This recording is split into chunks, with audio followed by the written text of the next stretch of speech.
Hi. So this is the second installment of William Saroyan's The Human Comedy. I am starting tonight with Chapter 4, or I should say continuing tonight with Chapter 4. Chapter 4, All the World Will Be Jealous of Me. Music came from the Macaulay house on Santa Clara Avenue. Bess and Mrs. Macaulay played All the World Will Be Jealous of Me. They played the song for the soldier Marcus wherever he happened to be, because it was the song he loved the most. Mary Arena came into the parlor from the house next door, stood beside Bess at the piano, and soon began to sing. She sang for Marcus, who was all the world to her. The small boy Ulysses listened and watched. Something was mysterious somewhere, and he wanted to find out what it was, even though he was half asleep. At last he summoned enough energy to say, "Where's Marcus?" Mrs. Macaulay looked at the boy. "You must try to understand," she began to say, then stopped. Ulysses tried to understand, but didn't know just what was to be understood. "Understand what?" he said. "Marcus," Mrs. Macaulay said, "has gone away from Ithaca." "Why?" Ulysses said. "Marcus is in the army," Mrs. Macaulay said. "When is he coming home?" the little boy said. "When the war is over," Mrs. Macaulay said. "Tomorrow?" "No, not tomorrow." "When?" "We don't know. We're waiting."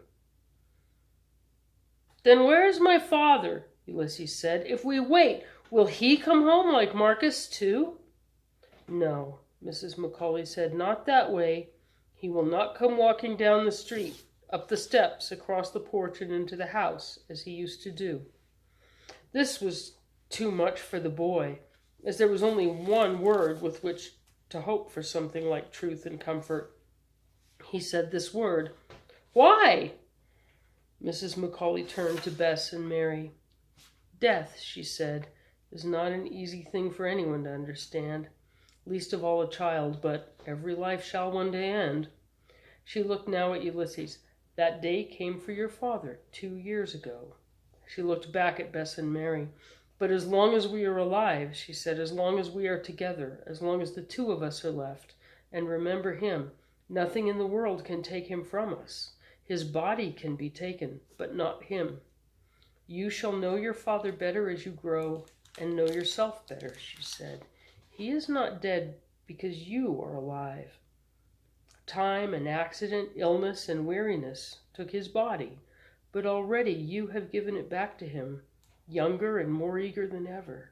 I don't expect you to understand anything I'm telling you, but I know you will remember this, that nothing good ever ends. If it did, there would be no people in the world, no life at all anywhere, and the world is full of people and full of wonderful life."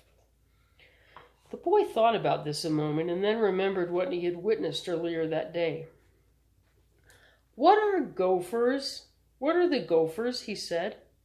His mother was not at all unprepared for such a question. She knew that he had eyes, and beyond eyes vision, and beyond vision heart and passion and love, not for one thing alone, but for one kind of thing, or for one kind of thing, but for any and all. "The gophers of the earth," she said, "the birds overhead, the fish of the sea, are all part of the life of things, and part of our life. Everything alive is part of each of us, and many things which do not move as we move are part of us. The sun is part of us, the earth, the sky, the stars, the rivers, and the oceans. All things are part of us, and we have come here to enjoy them and to thank God for them." The little boy accepted this news. "Then where is Homer?" he said. "Your brother Homer," Mrs. Macaulay said, "is working. Yesterday he found himself a job after school. He will be home after midnight when you are in bed asleep." The small boy could not understand. What was work? Why was his brother working? What delight came to a man from working? "Why is Homer working?" he said. The two girls sat by patiently, waiting for Mrs. Macaulay's answers to the child's questions. Your brother Homer is working, she said, because your brother Marcus is in the army, because we must have money with which to buy food and clothing and pay rent and to give to others whose need is greater than ours. Who? Ulysses said. Anybody, Mrs. Macaulay said. The poor, for instance. Who are the poor? The boy said. Everybody, Mrs. Macaulay said, smiling to herself. Ulysses tried hard to stay awake, but it was no longer possible.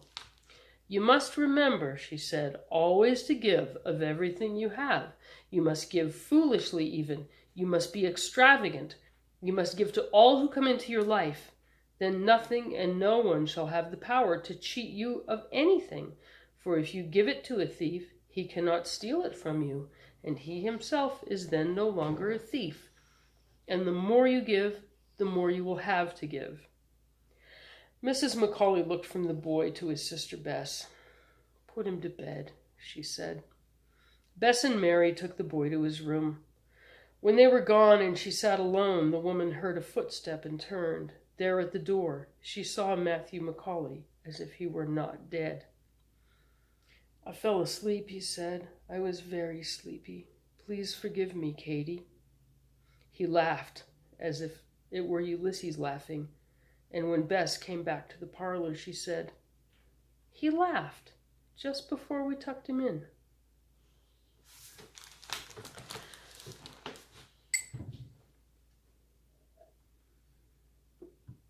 Chapter 5. You go your way, I'll go mine. The messenger got off his bicycle in front of the house of Mrs. Rosa Sandoval. He went to the door and knocked gently. He knew almost immediately that someone was inside the house. He could not hear anything, but he was sure the knock was bringing someone to the door, and he was most eager to see who this person would be, this woman named Rosa Sandoval, who was now to hear of the murder in the world and to feel it in herself. The door was not a long time opening, but there was no hurry in the way it moved on its hinges.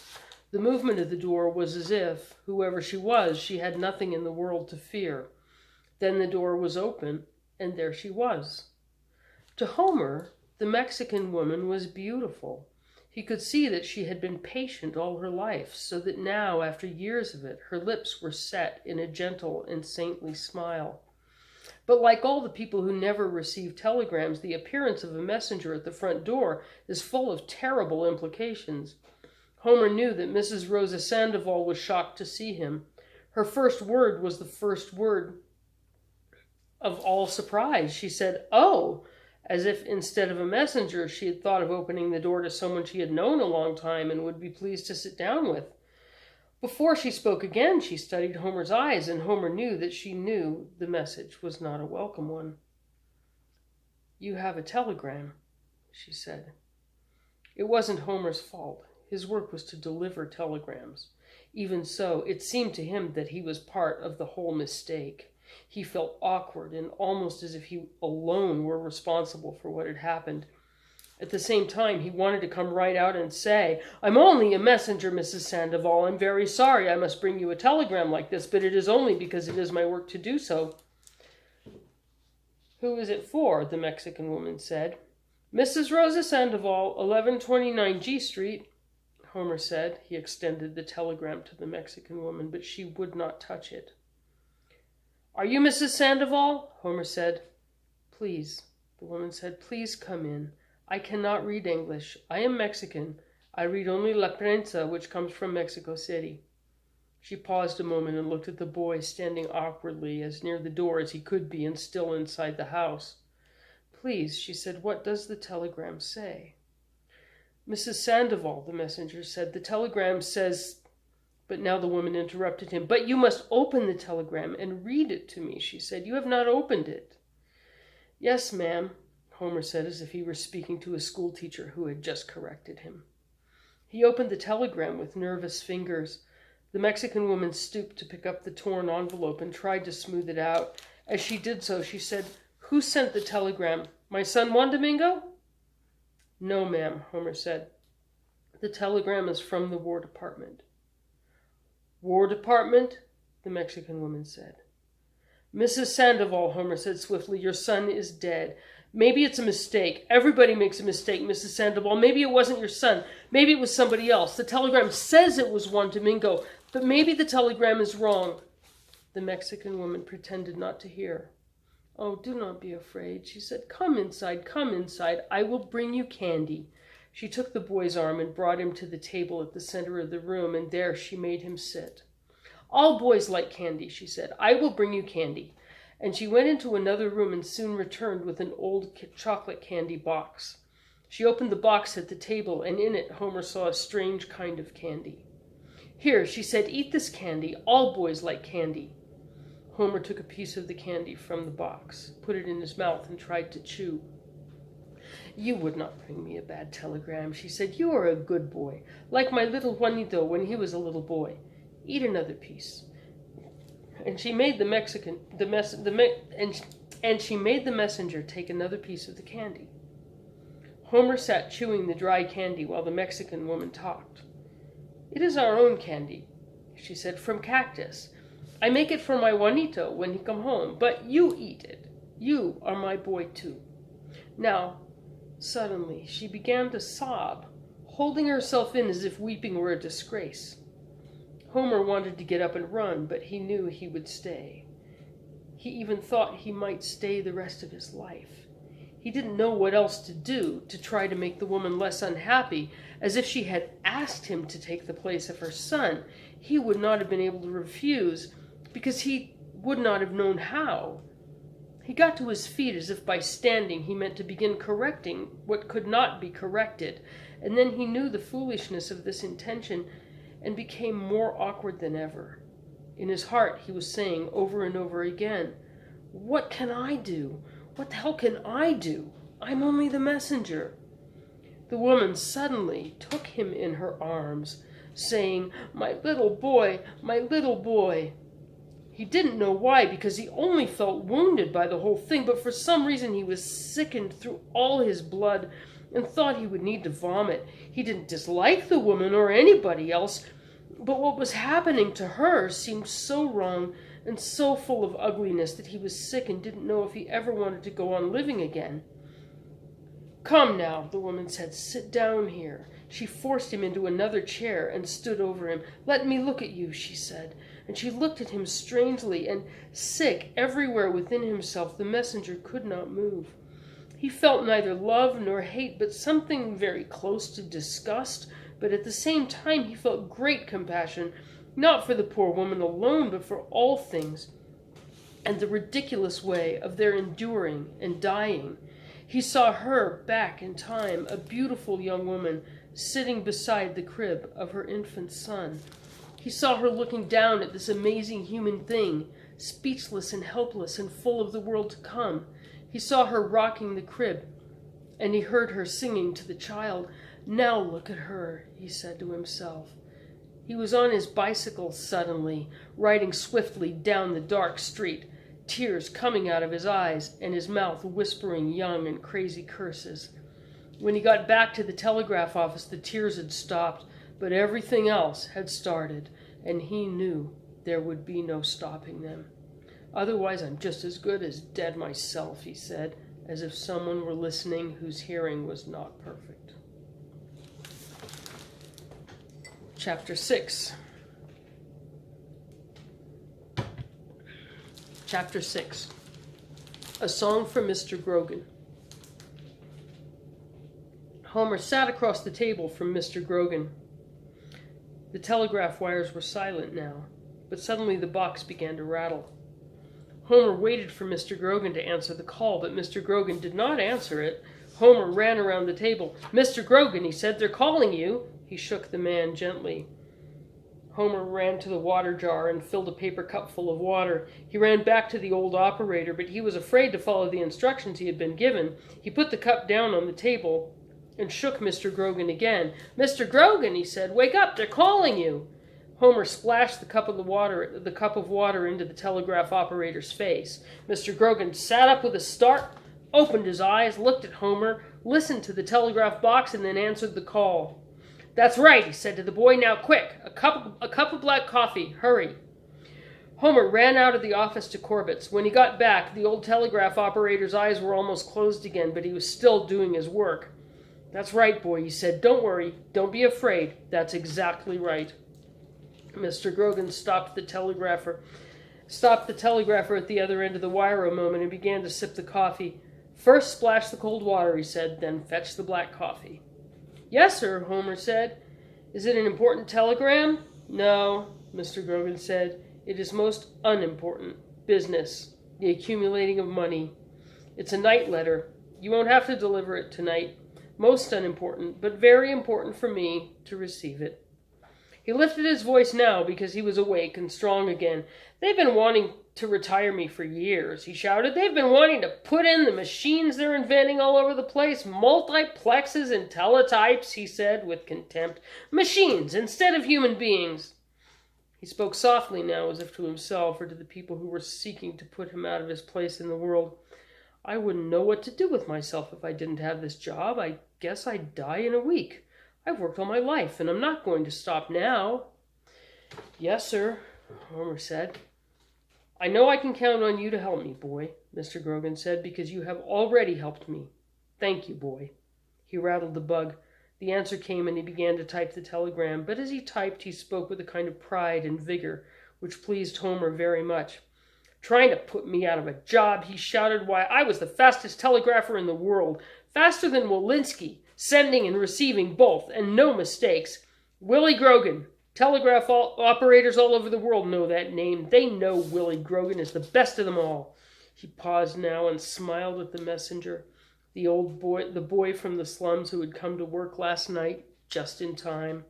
"Sing another song, boy," he said, "for you and I are still alive." Homer began to sing immediately. Chapter 7. If a Message Comes. Mrs. Macauley sat in the old rocking chair in the parlor of the house on Santa Clara Avenue, waiting for her son to come home. He reached the parlor a little after midnight. He was grimy and tired and sleepy, but at the same time she could see that he was startled and restless. She knew that when he spoke, his voice would be hushed, as the voice of her husband, this boy's father, had been. He stood a long time in the dark room, just being there, and then, instead of beginning with the things most important to talk about, he said, "Everything's all right, Ma. I don't want you to sit up this way every night." He paused and had to say it again. "Everything's all right." "I know," his mother said. "Now sit down." He moved to sit in the old overstuffed chair, but instead he collapsed. His mother smiled. "Well, I know you're tired, but I can see you're troubled too. What is it?" The boy waited a moment and then began to speak very swiftly, but very quietly too. "I had to deliver a telegram to a lady on G Street," he said. "She was a Mexican lady." He stopped suddenly and got to his feet. "I don't know how to tell you about this," he said, "because, well, the telegram was from the War Department. Her son was killed, but she wouldn't believe it. She just wouldn't believe it. I never saw anybody heartbroken that way before. She made me eat candy made out of cactus. She hugged me and said I was her boy. I didn't care about that if it made her happy. I didn't even care about the candy." He stopped again. "She kept looking at me as if I were her boy, and for a while I wasn't sure I wasn't. I felt so bad. When I got back to the office, the old telegraph operator, Mr. Grogan, he was drunk, just as he said he would be. I did what he told me to do. I splashed water in his face and got him a cup of black coffee to keep him awake. If he doesn't do his work, they'll put him on a pension, and he doesn't want that.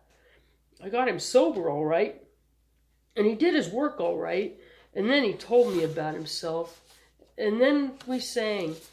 I guess it was silly, but it makes me feel sad." He stopped talking to walk about the room a moment. He went on, standing at the open door and looking away from his mother. "All of a sudden," he said, "I feel lonely. Not like I've ever felt before. Even when Papa died, I didn't feel this way. Because, well, we all looked to you, and you didn't let us feel anything was changed. And nothing was changed. Everything was all right. I didn't know what it was, but now everything is changed. And then he said, with all the finality of youth, "Everything." He turned away from the open door to face his mother. "In 2 days," he said, "everything is different. I'm lonely, and I don't know what I'm lonely for." Now, moving closer, he said, "Ma?" His mother didn't reply, waiting for him to go on. "I don't know what's happening in the world," he said, "or why it's happening. But no matter what happens, don't let anything hurt you that way. Everything is changed, but don't let it change too much for us." The woman smiled and waited to see if he had anything more to say. As he didn't, she began to speak. "Everything is changed," she said, "for you, but it is still the same too.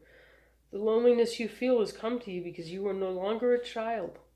But the whole world has always been full of that loneliness. The loneliness does not come from the war. The war did not make it. It was the loneliness that made the war. It was the despair in all things that no longer having in them it was the despair in all things for no longer having in them the grace of God. We'll stay together. We'll not change too much." She thought a moment and then told him what her answer would be to the most unwelcome event of this change in the world. "If a message comes to me," she said, "as to the Mexican woman, tonight, I shall believe the words of it, but nothing more. And I shall not need to weep, because I know there can be no killing of my son." She stopped and then went on, almost cheerfully. "What did you have for supper?" "Pie," Homer said. "Apple and coconut cream. The manager of the office paid for them. He's the greatest guy I ever met." "I'll send Bess with a lunch for you tomorrow," Mrs. Macauley said. "I don't want any lunch," Homer said. "We like to go out and buy something and sit down and eat together. You don't have to go to the trouble of making a lunch and then send Bess with it. It's more fun going out and getting something." He stopped. "This job is a wonderful thing for me," he said, "but it sure makes school seem silly." "Of course," Mrs. Macauley said, "schools are only to keep children off the streets, but sooner or later they've got to go out into the streets, whether they like it or not. It's natural for fathers and mothers to be afraid of the world for their children, but there's nothing for them to be afraid of. The world is full of frightened little children. Being frightened, they frighten each other. Try to understand," she went on. "Try to love everyone you meet. I shall be in this parlor waiting for you every night, but you don't need to come and talk to me unless you wish to do so. I shall understand. I know there shall be times when your heart shall be unable to give your tongue one word of speech to utter." She stopped now and looked at the boy. "You're tired, I know, so go along to sleep." "Okay, Ma," the boy said, and went to his room. Till next time.